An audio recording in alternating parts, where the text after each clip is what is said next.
What's going on, everybody? So, been a little while. I do apologize about that, but some stuff's been going on and I felt as though it's been long enough. You guys all deserve an explanation as to where I've been.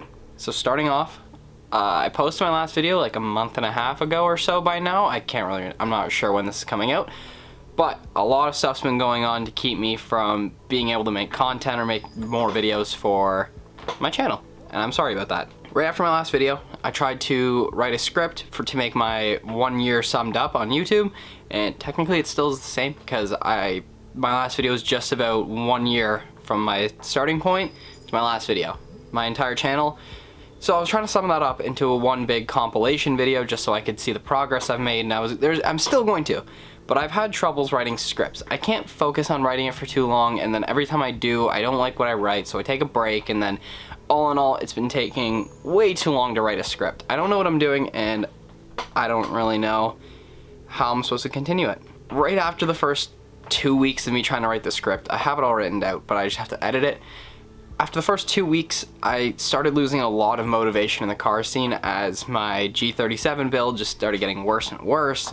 Body shops have been screwing me over, and it's just been a huge hassle to do that. I've just been losing a lot of motivation in the car scene. I just went to the season closer of the main car meet around my area, and it was nice to see all the cars that were there, but honestly, it just made me want to drive my car that much more, and it's really been kind of back to what I was saying. I went to the car meet, didn't know what happened, and blah, blah, blah. It really was just unmotivating, the fact that I couldn't drive my car. And while it should motivate me to get it built again, the end of the year's coming. I had body shops that just kept saying no to me and screw me over or overcharged me a ton. I had parts that I don't know if everything's here yet. It's been a huge hassle, and I've had a lot of stress recently, but I'm finally getting everything figured out.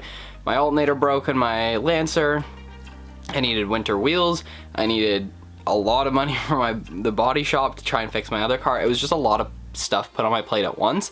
And finally, I'm getting everything settled out. I got my Lancer fixed. My G's now in the body shop. I'm getting fixed as we speak. And stuff's starting to get better there. After the car meet, seeing everyone that is unable to drive their cars now, not just because of winter, but because of all the stuff that's happening in Ontario for the car scene, all of the Project Noisemaker, the people, my friends selling their builds, like a lot of things are happening to just try and dishearten car enthusiasts. It's difficult to drive your car around without having to worry and having a big target placed on your back. You always did, but now more than ever, they're really trying to crack down on it, and it's just super disheartening trying to do anything. On top of that, my financial situation was not good for my mental health, and I've really been trying to figure all that out. It was a solid week. I just was panicking, like absolute panic, and that really made me need to take a step back from making content just to try and straighten some stuff out in my own life. And I feel really bad about taking a month and a bit off, and I really didn't mean to do it. I just didn't know what to film. I didn't have anything planned. I didn't have any like parts I could order because I didn't have the money for them. And all in all, we're starting to get back on track, and hopefully I can start making like decent videos for you guys again and go from there. During the middle of all this, I also started a brand new job because my old job was an hour commute every morning. I had to get up at 5, go to there for 7, and while it's not that bad in comparison, I don't have the money for gas. I do not have the structural sound car where I can trust it to get there and back every day. I was getting worried about my car, I was getting worried about the money, I was getting worried about a lot of things, and all in all, that job was just not good at all.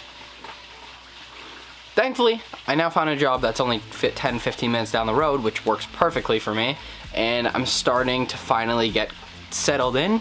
I think we're going on to week 3. I'm recording this on a Sunday. I think this is week 3 or 4 that I'm going into, which makes it pretty good as I'm finally getting settled and nice and comfortable and don't have to worry about the startup and don't worry about getting everything ready and blah, blah, blah, blah, blah. So finally we're getting settled in there, and that was also adding to a lot of the stress of the last month. I know the video's jumping kind of all over the place, but we're gonna go back to the G37 for a minute. After finding the body shop, I bounced through a ton of them. I started panicking to figure out where I wanted to get it and not get overpriced and still have the structural safety certificate that I needed to get my car reinsured next year. And there was all these factors, and all in all, I just ended up going overpriced, but getting the car done hopefully by the end of the winter or before snow comes, which I believe they're calling for in 3 days. Hopefully I can get it wrapped up and ready to go for the winter and without any issues. This year I'm not gonna be able to get any heated storage as things have changed, and the place I was storing at last year isn't able to do it this year, and there's some issues there, but it's all okay. I'm gonna store it at my dad's house in his driveway. He has no problem with it, and sadly it's not gonna be inside and heated, but it will be protected as he doesn't salt his driveway. And as long as there's no salt on it, it really won't be that bad. I'm going to try and wrap it up as much as I can. I'm going to saran wrap it, the bottom of it. I'm gonna tarp it. I'm gonna put blankets on it. I'm gonna do plug all the hoses, plug all that, and I'll probably make a video on my winter storage prep now that I actually am keeping it at home, so it should be much easier to do this year. And you guys can see exactly what I'm going to do. This is my first time storing a car outside and my first time storing a car without any help. So we're going to see how it goes. I'm not trying to plan to get the car done by the end of the year. I need to put that out in the air and make it very clear. Initially, when I crashed my car back in May, I was planning on getting it done before the end of the summer and hopefully having maybe a month to drive it. Plans just kept going back and back. My hood, my bumper, my headlights were all on back order because of COVID. They weren't able to export them, they weren't able to get it to me, and blah blah blah. So those didn't show up until a month ago, mid-September sometime. I was just looking at the clock, or the date, sorry. They didn't show up until mid-September, and finally, like, now that they came, I'm like, okay, let's get the car to the body shop. I was only quoted 2 hours for all the body work, so that would be perfect. I can get it in, get it out in maybe a day or two, and with it not being too expensive, I wasn't very worried about it. Finally, the time came, I got it to the body shop, and everything just kind of went downhill from there. So I'm not trying to get the car done by the end of the year. I'm just trying to get it done at the body shop. I can bring it back, and the second spring hits, I can get it built. If there is another week or so of nice weather, I should be able to get it done, and I hopefully will, just to have it wrapped up, completed, and stored for the winter, but I don't count on it. I'm really not trying to get it. If I'm lucky, it works out perfectly, but if not, I'm not gonna fight it. The only outlets of content creation I made were on TikTok and Instagram. TikTok, I uploaded only one, but it's done surprisingly well, and that's really finally what got me motivated again to make this video and start making videos in the future, which I do have planned. I have quite a few lined up, so hopefully we can get those done on time every Wednesday like usual, or I might push it to Thursday, we'll see. But hopefully I can get those done and get back on track.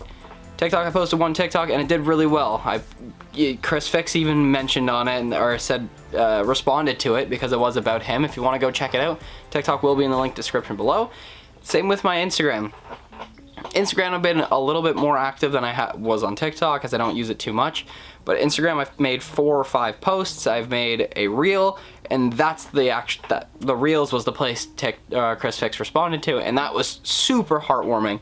Since my first day on YouTube, I've been hoping to eventually get recognition from one of the greatest content creators in this genre, and I've been watching him for 4 or 5 years, so he's kind of like an idol to me. Seeing him respond to me in a very positive outlet and telling me to keep up the good work was extremely motivating, and that's really what's driving me now, and I really do want to continue making good work, hopefully. I do want to upload more on TikTok, Instagram, and any other social medias you might want to see me on, as I do see it as a very good platform for content creation, and hopefully it can help me build my channel and get me to newer heights that I can start doing better and bigger things. That's the goal, so I can make better videos with more availability. Hopefully it'll actually work out for the better. Don't get me wrong, YouTube is still very much my main focus, and that has always been my goal since for the last 6-7 years. YouTube's always been my main goal, and that's what I want to grind at, but I do see this as a very good way of getting my online presence to grow, and hopefully I can start getting a multi-network and people can just start seeing everything, and they're going to be hopefully different forms of content creation. My Instagram is going to be just like personal stuff behind the scenes of the videos, or updates on stuff. YouTube's my actual videos, and then TikTok's just going to be random stuff that I feel like creating out of fun, or something that you guys might like. It's just more of a creative outlet. YouTube's more of a personal plus what I want to do, and then Instagram is just strictly pretty much behind the scenes and updates I want to give you guys. To sum it all up, this month has been extremely helpful, but I am very lucky for all the people that have been helping me out. My parents have been very, very helpful for me. My friends have been extremely helpful, and I honestly can't thank them enough for everything they've done for me in the last month, and I just wanted to publicly say that. But that's gonna be it for today's video. So thank you guys so much for watching. If you liked it, please leave a like. If you want to see more of my content, it's never the same, not usually the same as this. Please feel free to subscribe, as it does help me in the channel a lot. And that's about it. Thank you guys again for watching. I'll see you all in the next one. Peace.